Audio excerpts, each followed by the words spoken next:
Behind the backdrop of an ongoing war, shifting diplomatic pressure, and rising speculation about Ukraine's political future, President Volodymyr Zelenskyy has delivered a message that could reshape the trajectory of the country's wartime governance.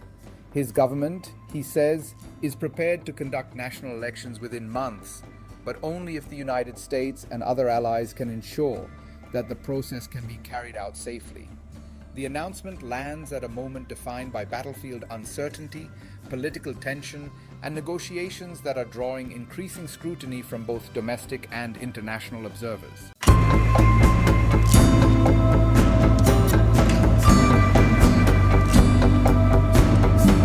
The statement from Kyiv arrives during a particularly charged period in Ukraine's 2.5-year struggle against Russia's full-scale invasion.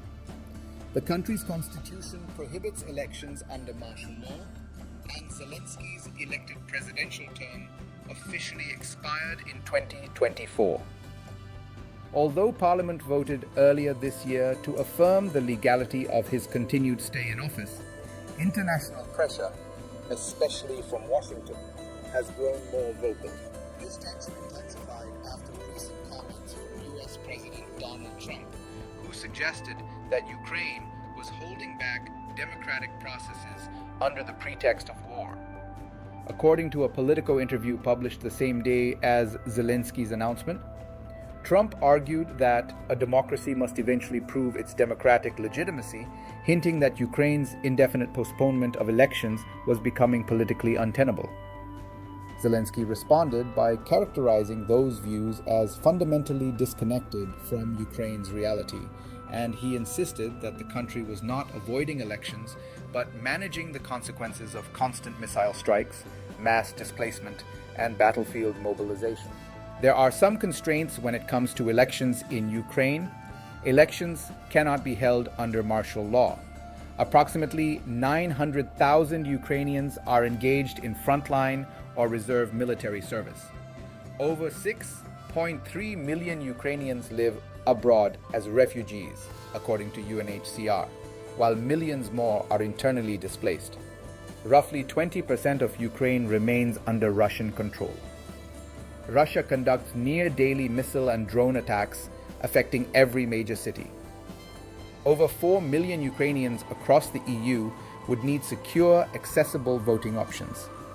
Approximately 1 in 4 potential voters are active duty soldiers. Repeated Russian strikes have damaged over 50% of Ukraine's energy grid since 2022. Thousands of polling stations would require air defense coverage. Ukraine suffers near-daily state-sponsored cyber attacks, targeting government data and election infrastructure. Under these conditions, Zelenskyy explained that elections could only proceed if foreign partners were able to secure voting locations, protect transportation routes, and provide the infrastructure necessary for displaced citizens to participate. He indicated that a voting timeline of 60 to 90 days would be possible if the United States and European allies could guarantee these conditions. This declaration also reflects growing scrutiny of Ukraine's political structure.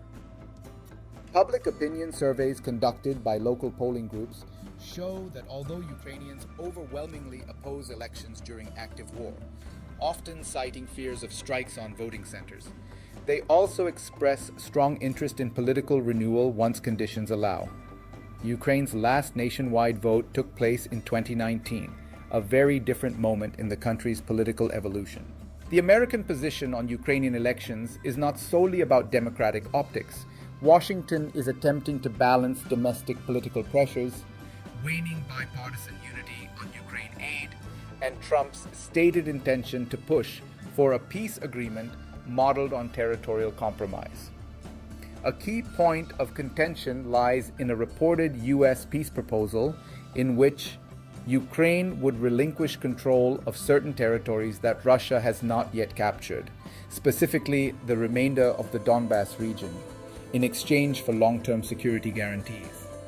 These guarantees, however, fall short of Ukraine's ultimate goal, full NATO membership and binding defense commitments. Kyiv has pushed back, calling such proposals unacceptable and warning that offering unoccupied land to Russia would reward aggression and undermine international law. The question of elections therefore intersects with the question of leverage.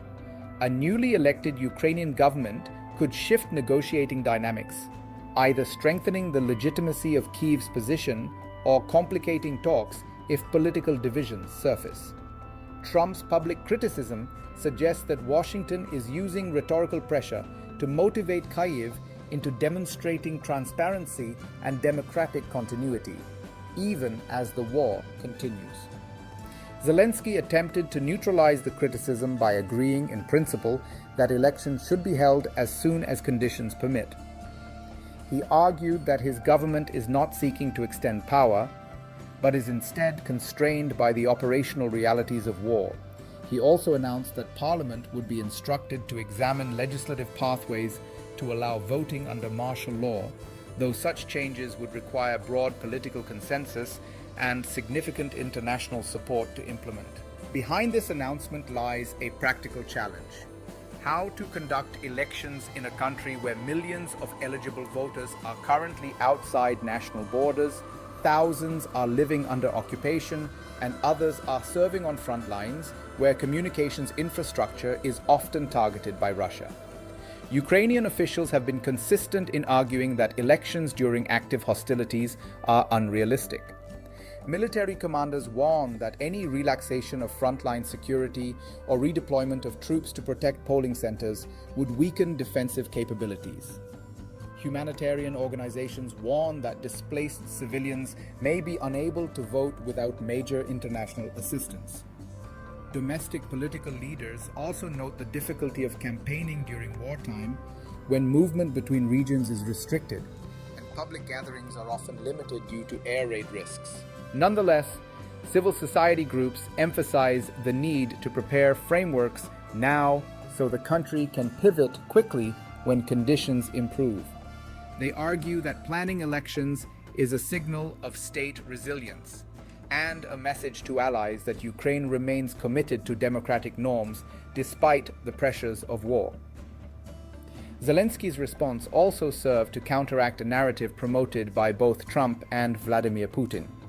Earlier this year, Trump described Zelenskyy as behaving like an authoritarian leader, echoing language used by Moscow to frame the Ukrainian government as illegitimate.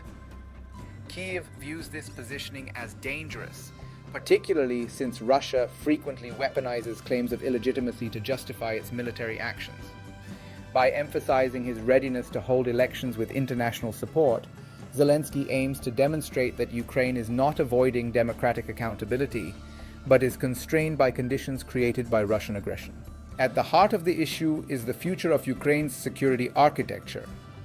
Kyiv insists that any long-term peace settlement must provide mechanisms capable of preventing another Russian attack, whether through NATO accession, bilateral defense treaties, or a heavily fortified demilitarized zone backed by Western guarantees. US proposals, however, have not yet met these expectations. The suggested plan would limit Russian advances by conceding areas it has not yet captured while offering Ukraine defensive commitments that fall short of Article 5-style protection. Critics inside Ukraine argue that accepting such a deal undercuts the sacrifices made by soldiers and civilians over nearly 3 years of war. These political and diplomatic tensions create a complex backdrop for Zelenskyy's election announcement. By placing responsibility for security on international partners, Kyiv is positioning itself as willing but constrained, therefore shifting the burden of action to the United States and Europe. Zelenskyy's declaration opens the door to one of the most consequential political decisions Ukraine will face during the war. Elections could bolster international support and reinforce democratic legitimacy, but they also carry risks that could reshape the strategic landscape. The next steps now depend on whether Washington and Kyiv's allies are prepared to underwrite the security challenges of wartime voting and whether Ukraine's political leadership believes the country can safely undertake such a monumental task.